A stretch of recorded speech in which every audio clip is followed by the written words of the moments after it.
Twice a week, the warriors in this room smudge before going into battle, fighting an all too familiar foe.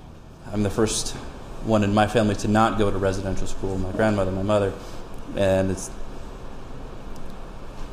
I also want to be the first one in my family to stop these generational traumas and abuses. I also would like to pray. This is a healing circle put on by the Warriors Against Violence.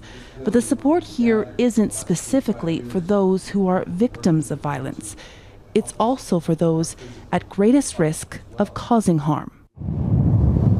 On September 4th, when a stabbing rampage beginning on the James Smith Cree Nation took the lives of 10 people, Indigenous communities across Canada experienced a collective kind of recognition and pain. That's not an isolated event. That event was highly triggering for probably every community, Indigenous community, across these lands. In many Indigenous communities, the brutal legacy of Canada's residential school system normalized violence. For generations, trauma visited upon children extending to families fueled a cycle of trauma and hurt, often without any community resources for people in desperate need, experiencing addiction and violence. People who have lived it say it simply left too many struggling with anger they couldn't control or contain. I don't know why it's always the ones that we love or that love us that we always hurt. This, more than anything, is what the warriors here are fighting against. Violence within communities carried out by friends, neighbors, and family members. An outward continuation of deeply ingrained hurt. I've done so much bad things in my life.